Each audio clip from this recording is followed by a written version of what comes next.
որը հնչել է Վրաստանի արտգործնախարարի շուրթերից, ինչ է ասում Վրաստանի արտգործնախարարը, անհնար է որևէ երթուղի փոխարինի Վրաստանի դերը։ Այս միտքը հնչել է հայ-ադրբեջանական ապաշրջափակման կոնտեքստում։ Իսկապես թե խանդում է Վրաստանը ընդհանրապես։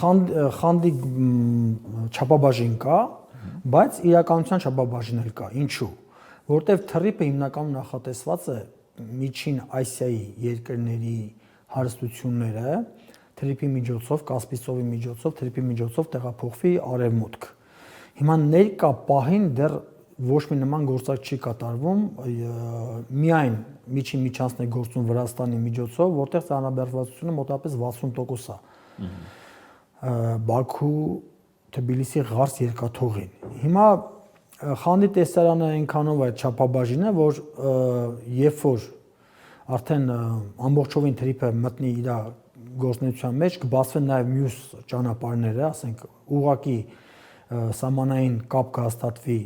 Ադրբեջանի եւ Հայաստանի միջև։ Ասում են Ադրբեջանը արդեն երկաթուղի է մոտեցնում Հայաստանից։ Մոտեցնում է թրիփին։ Հա, մոտեցնում է թրիփին։ Դեռ Ղազախի կողմից դեռ ոչ մի աշխատանք չկա։ Ադրբեջանը 154 կիլոմետր արդեն սկսել է Նախիջևանի երկաթգծի ամբողջովին ոնց որ ասում են հիմնավերանորոգումը, կապիտալ վերանորոգում 154 կիլոմետր, մոտ $2 միլիարդ է, ամբողջ Նախիջևանի երկայնքով, սկսած Մեղրիից, որ արդեն մտնում է Նախիջևան, մինչև Թուրքիայի սահման, 154 կիլոմետր է։ Բացի այդ էլ Զանգելանով բերում մոտիկացնում է արդեն մեջ Ղափանին, Մեղրիին, էլի։ Հիմա դրա վրա Ադրբեջանն աշխատում, որ նա պետք է գահստի մեր սահմանը, որ մենք կարողանանք շարունակենք, էլի, մինչև Ադրբեջանը իր երկաթգիծը չբերի հասցնի մեր հայկական սահմանին, թե Նախիջևանի կողմից կամ Զանգելանի կողմից։ Պետք է հասնի մեր սահման, որ մենք կարողանանք շարունակենք, որտեվ երկաթգիծի վրա պետք է ասենք հատուկ տեխնիկա, պետք է իր տակը երկաթգիծին, որ դեմը տեղանքն էլ հայտնի չի։ Տեղանքը սենց է 99%-ով հայտնի է, խումբա չի արդեն եկել, Ամերիկայից խումբա եկել, տեխնիկական խումբա եկել է, իրանք հեսա տեղանքը մոտորես գորոշեն, բայց արդեն Ադրբեջանը արդեն մոտարապես ունի պատկերացում ու մնում է հաստատվի, թե չէ տեղանքը արդեն պարզ է։ Ես վրացական դիտարկումը ինչու մեջ բերեցի, որովհետև դրան նախորդել է Ռովերչուկի հայտարարությունը, որ մենք աբխազական գիծը քննարկում ենք բացել, չնայած Թբիլիսին արագ հերկեց, բայց Մոսկվայի հետ որ խոսում եմ, նա ասում են ինչքան էլ հերքի, ինչ որ բան կատարվում է Թբիլիսի եւ Մոսկվայի միջեւ։ Այո, Թբիլիսի ու Մոսկվայի միջեւ կա։ Այդ եթե կատարվում, ուրեմն թրիփին հակազդելու process է ընթանում։ Ոչ, աբխազական երկաթգիծը ընդհանրապես թրիփի հետ կապ չունի։ Ոչ կարա հակազդի, ոչ կարող է այդ ազդի նրա վրա, խափանի ծրագիր էլի, աբխազական երկաթգիծը ազդելու է։ Չէ, ավելի շուտ թրիփ արտահայտությունները դնենք մի կողմ, տրանզիտի պայքար է գնում։ Այո, իսկ ինչու է Ռուսաստանը ձգտում աբխազական երկաթգծի վերագործարկման համար, էլի, տեսեք, Ռուսաստանը եւ Ադրբեջանն ունեն լուրջ խնդիրներ։ Վերջերս էլ Ալիևը հայտարարեց, որ իրանց դեսպանատուրն Ուկրաինայում միտումնավոր են ռմբակոծել 3 անգամ։ Այսինքն Ռուսաստանը ինչ է մտածում, որ Ադրբեջանը ամբողջովին արդեն գտնվում է Թրամփի եւ Թուրքիայի ազդեցության տակ,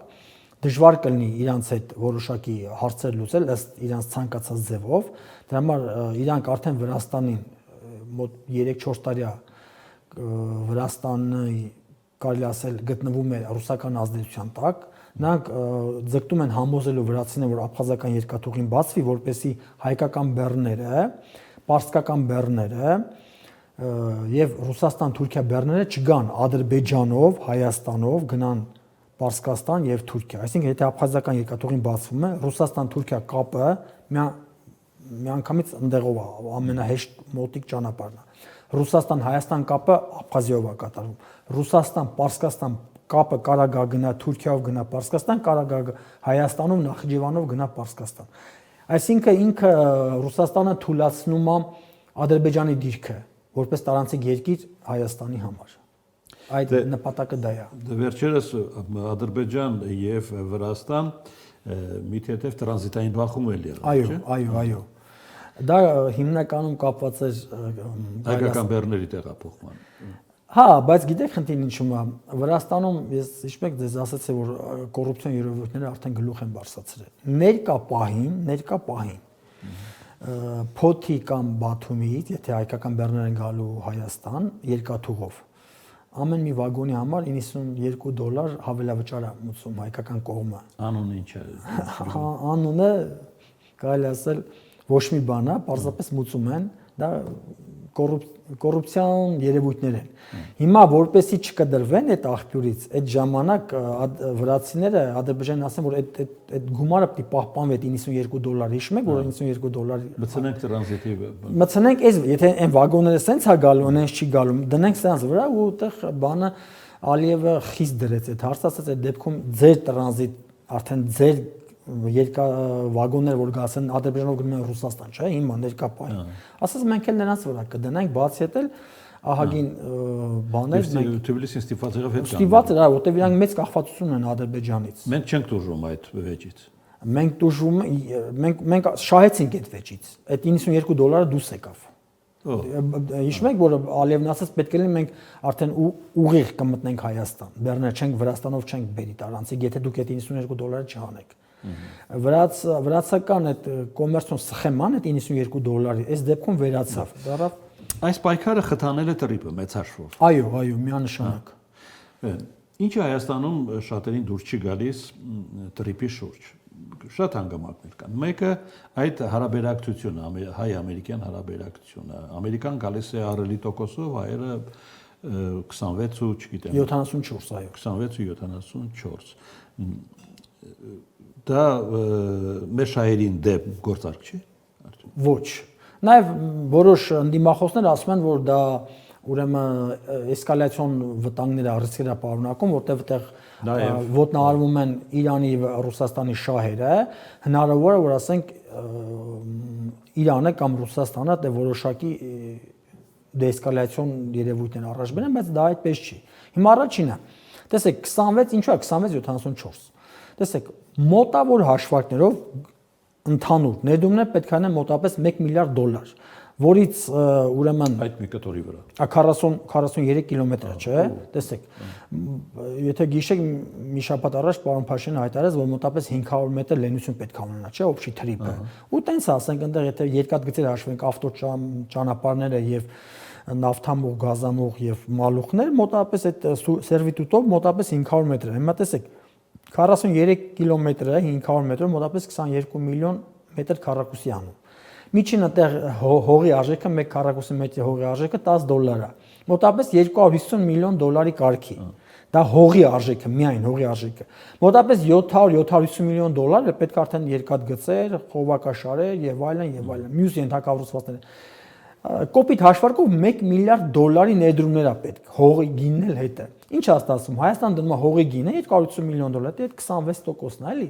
Իսկ այն մնացած 740-750 միլիոնը 74%-ն է։ Դրա համար է որոշվել 26-74։ Հա, շատ դա բացատրեցիք, բայց դա նաև հետո գալիս է իրավունքներին, չէ՞, այդ իրավունքների չէ, դա միայն օգուտների բաշխումն է։ Իրավունքները սենց է, այդ այնտեղ կրիտիկական հարցեր պետք է լուծվեն, պետք է երկու կողմի համաձայնությունը լինի։ Անկախ նրանից ինչ հարաբերակցությամբ ընկերություն է ձևավորվել։ Այ ուրեմն 74-26-ը վերաբերվում է միայն շահույթների բաշխմանը։ Այնտեղ ամերիկյան կողմը ունի ուրեմն լիարժեք իրավունքներ իր տեխնոլոգիաներով, իր տեխնիկական լուծումներով, իր գներով,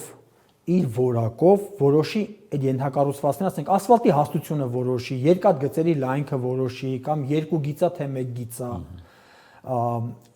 ասենք ինչ հաղորդալարերը պղնձիցա թե ալյումինիցա օրինակի համար կամ ասենք սյուները բետոնյա թե ասենք ալյումինիցա կամ երկաթից, այսինքն տեխնիկական խնդիրները 100%-ով որոշելու ամերիկյան կողմը։ Ստրատեգիական խնդիրները երկուսով, օրինակ փայաբաժինների օտարում, թույլատվություններ, լիցենզիաներ, որ կազմակերպությունները իրավունք ունեն տեղով գնալ գալ, որ երկրները, ինչ ձևի բեռներ, օրինակի համար, որը շատ կարևոր է, ռուսական եւ պարսկական սանկցիոն ապրանքները այդտեղով իրավունք ունեն գնալ գալու։ Մեր օրենքներով այո։ Բայց հիմա եթե ամերիկյան կողմը ուզենա արգելի, մենք պետք է համաձայնություն տանք։ Այսինքն ստրատեգիական խնդիրները լուծվում են 50-50-ով, երկու կողմերի համաձայնությամբ, կոնսենսուսով։ Տեխնիկական խնդիրները 100%-ով պետք է ամերիկյան կողմին տրված այդ ուրեմն բացարձակ իրավունքը